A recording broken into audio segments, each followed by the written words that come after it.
Bollywood silver screen presenting mission impossible part 6। आज से 2 साल पहले ईथन हंट और उसकी टीम ने सोलेमन लेन को पकड़ा था। 2 साल बाद दिखाया जाता है कि ईथन हंट को एक टेप दिया जाता है जो उसका अगला मिशन होने वाला है। जब वो इस टेप को प्ले करता है तो उसे बताया जाता है कि सोलेमन लेन के पकड़े जाने के बाद सिंडिकेट ऑर्गेनाइजेशन के लोगों ने दुनिया में आतंक मचाना शुरू कर दिया। हालांकि सीआईए ने सिंडिकेट के कई लोगों को मार दिया, पर आज भी कई अपनी पहचान छुपाकर पैसों के लिए गैर कानूनी काम कर रहे हैं। ये अब अपने आप को सिंडिकेट ऑर्गेनाइजेशन का हिस्सा नहीं बोलते, बल्कि एपोस्टल्स कहते हैं। हाल ही में हिंदुस्तान के कश्मीर राज्य में जो बीमारी फैली थी, उसके पीछे भी यही लोग रिस्पॉन्सिबल थे। हमें पता चला है कि एक आदमी जिसका कोड नेम जॉन लर्क है, उसने एपोस्टल्स को एक खास मिशन के लिए हायर किया है। जॉन लर्क दुनिया के पुराने तौर तरीकों को हमेशा के लिए खत्म कर देना चाहता है। जॉन लर्क को परमाणु विशेषज्ञ नील्स डेलब्रुक के अचानक से गायब होने का कारण भी माना जाता है। माना जाता है कि ये मिलकर काम कर रहे हैं और अब बहुत जल्दी ये उन लोगों से सौदा करेंगे जिनके पास 3 प्लूटोनियम के गोले हैं, जिनसे परमाणु विशेषज्ञ नील्स डेलब्रुक मात्र 72 घंटों में एक परमाणु हथियार बना सकता है, जो दुनिया के लिए बहुत बड़ा खतरा है। तुम उन तीनों प्लूटोनियम को हासिल कर लो, यही तुम्हारा अगला मिशन है। ईथन इस मिशन को पूरा करने के लिए लूथर और डन के साथ जर्मनी के उन गैंगस्टर से सौदा करने के लिए जाता है जिनके पास प्लूटोनियम के 3 गोले हैं। लेकिन सौदे के दौरान उन्हें पता चल जाता है कि ये एजेंट्स हैं, इसीलिए वो इन्हें प्लूटोनियम नहीं देना चाहते। पर ईथन किसी तरह से प्लूटोनियम को हासिल कर लेता है। पर इससे पहले कि ये प्लूटोनियम के 3 गोले लेकर यहाँ से निकलते, गैंगस्टर्स लूथर को गन पॉइंट पर ले लेते हैं। इसीलिए ईथन को उन्हें प्लूटोनियम वापस करना पड़ता है।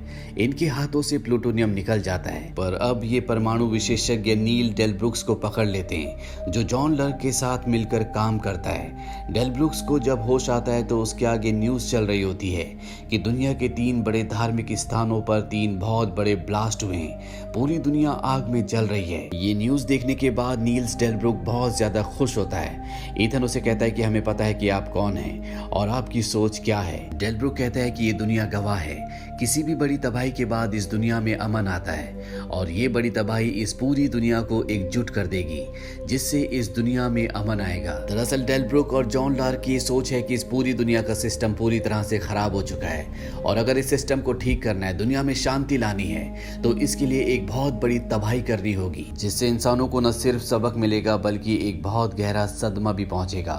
लूथर डेलब्रुक को उसका फोन दिखाता है और कहता है कि हमें पता है कि तुम जॉन लर्क से इसी फोन से बात किया करते थे, हमें इसका पासवर्ड बताओ। डेलब्रुक साफ साफ मना कर देता है। लूथर डेलब्रुक से एक सौदा करता है। वो कहता है कि अगर हम तुम्हारी सोच को लाइव न्यूज में पूरी दुनिया को बताएं तो क्या तुम इसका पासवर्ड बता दोगे।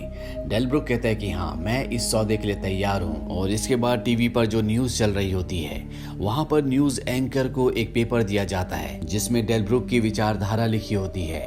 और जब न्यूज रिपोर्टर उसे पढ़ना शुरू करता है तो डेलब्रुक अपने फोन को अनलॉक कर देता है। जैसे ही वो अपने फोन को अनलॉक करता है, उसके चारों तरफ की दीवारें फोल्ड होना शुरू हो जाती है। दरअसल ये कोई हॉस्पिटल नहीं होता, बल्कि ये एक तरह की कैद होती है जहां पर डेलब्रुक को कैद किया गया है। और जिस न्यूज रिपोर्टर ने उसके पेपर को पढ़ा था, वो और कोई नहीं बल्कि डन होता है। यहाँ पर डेलब्रुक को बताया जाता है कि तुम्हारा एक्सीडेंट 1 घंटे पहले हुआ था और इस दुनिया में अभी तक कोई भी हमला नहीं हुआ। ये सब हमारा एक प्लान था। ईथन को अब ऑर्डर दिए जाते हैं कि उसे किसी भी कीमत पर प्लूटोनियम को हासिल करना होगा, जिसकी डील पेरिस में होने वाली है। सीआईए की जो नई डायरेक्टर होती है, वो कहती है कि हमें आईएमएफ पर विश्वास नहीं है, इसीलिए ईथन के साथ हमारा एक आदमी हमेशा रहेगा जिसका नाम वॉकर है। वो सीआईए का ही एक आदमी है। और अब वॉकर और ईथन दोनों के दोनों पेरिस के लिए निकल पड़ते हैं। इनके पास इंफॉर्मेशन होती है कि पेरिस में जॉन लार्क व्हाइट विडो नाम की एक लड़की से प्लूटोनियम का सौदा करेगा। व्हाइट विडो जॉन लार्क को उसके हाथ में बंधे रिस्ट बैंड से पहचानेगी, इसीलिए सबसे पहले हमें जॉन लार्क को पकड़ना होगा। इसके बाद हम उसके चेहरे का नकली मास्क बनाएंगे, जिसे पहनकर मैं व्हाइट विडो के पास जाऊंगा और उससे प्लूटोनियम हासिल कर लूंगा। अभी दोनों के दोनों पेरिस की उस जगह पर पहुंच जाते हैं जहां पर सौदा होने वाला है, जहां ये जॉन लार्क को ट्रेस कर लेते हैं और जब ये जॉन लार्क को पकड़ने की कोशिश करते हैं तो इनके बीच में एक फाइट होती है। जॉन लार्क बहुत ज्यादा पावरफुल होता है, इसीलिए दोनों मिलकर भी उसे हरा नहीं पाते। पर वॉकर जब उस पर लैपटॉप बैग से हमला करता है तो वो बेहोश हो जाता है। इस लैपटॉप की मदद से ही ये उसके चेहरे का मास्क बना सकते थे, पर अब लैपटॉप खराब हो चुका है और बिना लैपटॉप के ये उसके चेहरे का मास्क नहीं बना सकते। जॉन लार्क एक बार फिर से होश में आ जाता है और इन पर हमला कर देता है और वो ईथन को अपनी गन से गोली मारने वाला होता है कि तभी यहाँ पर इल्सा आ जाती है, जो गोली मारकर जॉन लार्क को मार देती है। और अब ईथन हंट के पास एक ही ऑप्शन है कि वो जॉन लार्क के बैंड को पहनकर व्हाइट विडो के पास जाए और उससे प्लूटोनियम का सौदा कर ले। ईथन अब व्हाइट विडो के पास पहुंचता है, जहां पर वो उसे यकीन दिला देता है कि वही जॉन लार्क है। ईथन देखता है कि यहाँ पर बहुत सारे ऐसे लोग हैं जो व्हाइट विडो को और ईथन हंट को मारना चाहते हैं, क्योंकि वो नहीं चाहते कि इन दोनों के बीच में कोई भी डील हो। ये दोनों के दोनों कई लोगों को मारकर यहाँ से निकल जाते हैं। व्हाइट विडो ईथन को अपने साथ ले जाती है और वो उसे बताती है कि प्लूटोनियम का सिर्फ एक गोला उसके पास है और अगर उसे प्लूटोनियम के तीनों गोले चाहिए तो उसे सोलेमन लेन को छुड़ाना होगा, क्योंकि जिनके पास प्लूटोनियम है उनकी यही एक शर्त है। ईथन इस शर्त को मान जाता है। वहीं वॉकर को दिखाया जाता है जो CIA की डायरेक्टर के पास जाता है और उसे बताता है कि जिस आदमी को हमने जॉन लार्क समझकर मारा था, दरअसल वो जॉन लार्क नहीं था। मुझे लगता है कि ईथन हंट ही जॉन लार्क है। CIA की डायरेक्टर कहती है कि ये बहुत बड़ा इल्जाम है, तुम्हें इसे साबित करना होगा। वॉकर उसे एक फोन देता है और कहता है कि ये हमने उस डेड बॉडी से निकाला था जिसे हमने जॉन लार्क समझकर मारा था, तुम्हें इसके अंदर पूरे सबूत मिल जाएंगे। वहीं दूसरी तरफ ईथन हंट को दिखाया जाता है जो सोलेमन लेन को छुड़ाने के लिए जाता है। सोलेमन लेन को पुलिस की गाड़ी से दूसरी जगह ले जाया जा रहा होता है। ईथन हंट उस गाड़ी में अपनी गाड़ी से टक्कर मारता है। पुलिस की गाड़ी पानी में गिर जाती है और तभी वहां पर लूथर और डन आते हैं जो सोलेमन लेन को पानी से निकालकर अपने साथ ले जाते हैं। वहीं ईथन का पुलिस पीछा कर रही होती है, लेकिन वो पुलिस को चकमा देकर उस जगह से निकल जाता है और अब ईथन अपने साथी डन, लूथर, वॉकर के साथ मिलकर सोलेमन लेन को कार से दूसरी जगह ले जा रहा होता है। तभी एक बाइक सवार इन पर हमला कर देता है जो सोलेमन लेन को मारना चाहता है। ईथन अपने सभी साथियों को गाड़ी से उतार देता है और उस बाइक सवार को अपनी गाड़ी से टक्कर मारता है, जिससे वो बाइक सवार गिर जाता है। और जब वो बाइक सवार अपना हेलमेट उतारता है तो ये और कोई नहीं बल्कि इल्सा होती है। अब ईथन हंट व्हाइट विडो के पास जाता है। व्हाइट विडो ईथन हंट से गुस्सा होती है। वो कहती है कि तुम सोलेमन लेन को मेरे पास सीधा लेकर नहीं आए, तुम्हें मेरे पास आना चाहिए था, इसीलिए अब तुम्हें डबल कीमत चुकानी होगी। न सिर्फ तुम्हें सोलेमन लेन को मेरे पास लाना होगा बल्कि तुम्हें इल्सा फॉस्ट को भी मारना होगा, क्योंकि उसने मेरे कई लोगों को मारा है। ईथन अब इल्सा से मिलने जाता है, जहां पर इल्सा उसे बताती है कि मुझे ब्रिटिश खुफिया एजेंसी MI6 ने ऑर्डर दिए हैं कि मुझे सोलेमन लेन को मारना होगा, तभी MI6 के लिए मैं अपनी ईमानदारी साबित कर सकती हूँ। ईथन इसके बाद वापस अपने लोगों के पास आता है, जहां पर IMF का डायरेक्टर एलन भी होता है। एलन ईथन को बताता है कि व्हाइट विडो CIA के लिए काम कर रही है ताकि वो उसके सारे क्रिमिनल चार्जेस को पूरी तरह से खत्म कर दें। इसीलिए वो सोलेमन लेन को हासिल करना चाहती है ताकि वो उसे CIA के हवाले कर दे। एलन यहाँ पर ईथन को एक फाइल दिखाते हैं, जिस फाइल में वो सारे सबूत होते हैं जो ये साबित करते हैं कि ईथन हंट ही जॉन लार्क है। और ये वो फाइल होती है जो वॉकर ने CIA के डायरेक्टर को दी थी। ईथन हंट एलन को अपना प्लान बताता है। वो कहता है कि एक प्लूटोनियम का गोला हमारे पास है, 2 का सौदा हम करने जा रहे हैं, जिसके बदले हमें सोलेमन लेन को उन्हें देना होगा। डन को हम सोलेमन लेन का मास्क पहनाकर वहां ले जाएंगे, जिससे न सिर्फ हम प्लूटोनियम के गोले हासिल कर लेंगे बल्कि असली सोलेमन लेन भी हमारे पास रहेगा। एलन कहते हैं कि तुम हार चुके हो ईथन, तुम्हारा ही मिशन मैं अभी यहीं पर खत्म करता हूँ।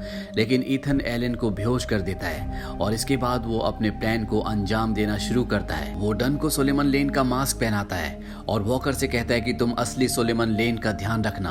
मैं डन को सोलेमन लेन बनाकर दुश्मन के पास जा रहा हूँ ताकि उनसे प्लूटोनियम के दोनों गोले हासिल कर सकूं। ईथन यहाँ से अपनी पूरी टीम के साथ सौदा करने के लिए निकल जाता है। उसके जाने के बाद वॉकर सोलेमन लेन के पास आता है। वो कहता है कि ईथन सौदा करने के लिए गया है, तब तक मैं तुम्हें यहाँ से निकाल कर आजाद कर दूंगा।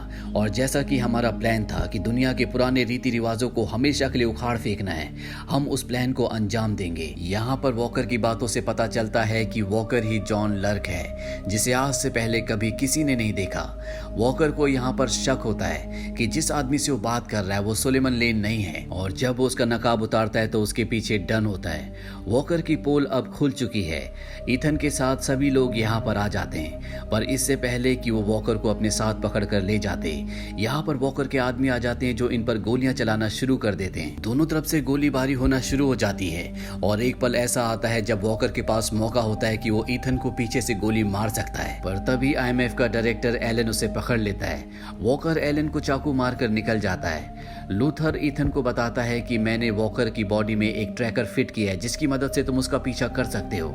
ईथन उसका पीछा करता है। पीछा करते करते वो एक लिफ्ट तक पहुंच जाता है जहां पर वॉकर ऊपर होता है। उसके हाथ में गन होती है।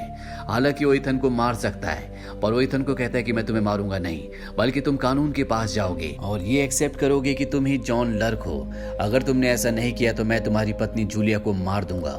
वो ईथन को उसकी पत्नी जूलिया की फोटो दिखाता है। इसके बाद वो ईथन के सामने सोलेमन लेन को लेकर हेलीकॉप्टर से इस जगह से निकल जाता है। ईथन जब वापस अपनी टीम के पास आता है तो इन्हें पता चलता है कि वॉकर का असली प्लान यहाँ से कश्मीर जाना है, जहाँ पर बहुत बड़े बड़े ग्लेशियर्स हैं जिनका पानी 3 बड़े देशों में जाता है जहाँ पर बहुत बड़ी जनसंख्या है। उसमें से एक होता है हिंदुस्तान, दूसरा चाइना और तीसरा पाकिस्तान। वॉल्टर यानी जॉन लार्क का ये प्लान होता है कि वो उन ग्लेशियर्स में न्यूक्लियर बॉम्ब को विस्फोट करेंगे जिससे पूरा का पूरा पानी जहरीला हो जाएगा और जब ये 3 देशों के लोग पिएंगे तो वो सब के सब खत्म हो जाएंगे, जो कि इस पूरी दुनिया की जनसंख्या के हिसाब से 1/3 जनसंख्या होगी। अब ये सब के सब उस जगह पहुंच जाते हैं जहां पर एक मेडिकल कैंप लगा होता है और इस मेडिकल कैंप में ईथन की एक्स वाइफ जूलिया भी होती है जो अपने पति के साथ होती है। दरअसल जूलिया और ईथन अलग हो गए थे क्योंकि ईथन की वजह से जूलिया की जान को खतरा था। ईथन समझ जाता है कि वॉकर ने जानबूझकर किया है ताकि ईथन के ऊपर प्रेशर डाला जा सके। अब ये यहाँ पर न्यूक्लियर बॉम्ब को ढूंढना शुरू करते हैं। इन्हें एक न्यूक्लियर बॉम्ब मिल जाता है जिसमें 15 मिनट का टाइमर होता है, यानी कि ठीक 15 मिनट के बाद दोनों बॉम्ब फट जाएंगे और ये पूरी घाटी जलकर राख हो जाएगी। और अगर ये बॉम्ब को डिफ्यूज करना चाहते हैं तो इन्हें डेटोनेटर की जरूरत होगी जो कि वॉकर के पास है। ईथन देखता है कि वॉकर यहाँ से हेलीकॉप्टर से निकल रहा है। वो उसके पीछे जाता है लेकिन वो हेलीकॉप्टर से निकल जाता है, लेकिन यहाँ पर वॉकर का जो दूसरा हेलीकॉप्टर होता है उसमें ईथन लटक जाता है और किसी तरह से उस हेलीकॉप्टर को अपने कब्जे में कर लेता है। वहीं इल्सा को दिखाया जाता है जिसे दूसरा बॉम्ब मिल जाता है। वो डन को बताती है कि मुझे दूसरा बॉम्ब मिल गया, पर तभी सुलेमान लेन उस पर हमला करके उसे बंदी बना लेता है। अब डन यहाँ पर आता है। डन और सुलेमान लेन के बीच में लड़ाई होती है, पर सुलेमान लेन डन को भी पकड़कर रस्सी से लटका देता है, लेकिन इससे पहले कि उसकी जान जाती, इल्सा अपने आप को छुड़ाकर सुलेमान के ऊपर हमला कर देती है। वो सुलेमान को बेहोश करके डन को छुड़ा लेती है। वहीं ईथन और वॉकर को दिखाया जाता है जो दोनों के दोनों एक दूसरे पर अपने अपने हेलीकॉप्टर से गोलियां चला रहे होते हैं। इन दोनों का हेलीकॉप्टर पहाड़ी की चोटी पर क्रैश हो जाता है और डेटोनेटर जिससे बॉम्ब को डिफ्यूज किया जा सकता है वो पहाड़ी की चोटी के किनारे पर गिर जाता है। वॉकर ईथन को पीछे से पकड़ लेता है, लेकिन ईथन उसे पहाड़ी से नीचे धकेल देता है, पर ईथन भी फिसलता हुआ नीचे की ओर जाने लगता है। ईथन रस्सी पकड़ लेता है, उसके नीचे वॉकर लटका होता है। ईथन वॉकर को नीचे गिराने के लिए रस्सी को खींचता है, जिससे रस्सी के दूसरे छोर पर जो हुक होता है वो वॉकर के सिर से टकराता है और वो नीचे खाई में गिर जाता है, जिससे वॉकर की मृत्यु हो जाती है। डेटोनेटर अभी भी पहाड़ी के ऊपर होता है और कुछ ही सेकंड्स के बाद बॉम्ब ब्लास्ट होने वाले हैं और अगर इन्हें बॉम्ब को ब्लास्ट होने से रोकना है तो लूथर को और डन को एक साथ वायर काटनी होंगी और ठीक उसी पल में ईथन को डेटोनेटर को ऑफ करना होगा। इनका ईथन से संपर्क नहीं हो रहा होता। डन कहता है कि वो अपना काम कर लेगा, हमें अपना काम करना है। ये दोनों के दोनों वायर्स काट देते हैं और अगले पल में हमें दिखाया जाता है कि ईथन ने भी डेटोनेटर को हासिल करके ठीक उसी पल में उसे ऑफ कर दिया था, जिससे दोनों न्यूक्लियर बॉम्ब्स एक साथ डिफ्यूज हो जाते हैं। ईथन हंट बहुत ज्यादा जख्मी होता है, इसीलिए बेहोश हो जाता है। जब उसकी आंख खुलती है तो वो हॉस्पिटल में होता है। उसके सामने उसकी एक्स वाइफ जूलिया होती है जो उसे बताती है कि तुम्हारे काम की वजह से हालांकि हम दोनों अलग हो गए, लेकिन तुमसे मैंने बहुत कुछ सीखा जिस वजह से मैं अपनी जिंदगी की नई शुरुआत कर सकी। ईथन हंट के कहने पर व्हाइट विडो के हाथों सुलेमान लेन को MI6 को सौंप दिया जाता है, जिस वजह से उसके ऊपर जितने भी क्रिमिनल चार्जेस होते हैं वो सब के सब खत्म हो जाते हैं। साथ ही इल्सा जिसके ऊपर पर MI6 को भरोसा नहीं था, क्योंकि 2 साल तक उसने सोलेमन लेन के साथ मिलकर काम किया था। अब उसने उनका भरोसा दोबारा से जीत लिया है, इसीलिए उसके ऊपर जितने भी चार्जेस होते हैं वो सब के सब खत्म हो जाते हैं। अंत में हमें CIA की डायरेक्टर की आवाज में बताया जाता है कि IMF का सेक्रेटरी एलन ईथन पर इसीलिए विश्वास करता था क्योंकि उसने कई बार दुनिया को बचाया है। दुनिया को IMF की जरूरत है। इस फिल्म के और भी 5 पार्ट्स हैं जिनके सभी लिंक्स हमने नीचे डिस्क्रिप्शन में दिए हैं। अगर आपने उन पार्ट्स को नहीं देखा तो आप उन पार्ट्स को भी जरूर देखें। तो ये थी पूरी कहानी मिशन इम्पॉसिबल फॉल आउट की, जो कि सन 2018 में रिलीज हुई थी। IMDb पर इसकी रेटिंग है 7.7। इस फिल्म का बजट था $178 मिलियन और बॉक्स ऑफिस पर इसने कमाई की थी $791.1 मिलियन की। उम्मीद करते हैं कि ये कहानी आपको पसंद आई होगी।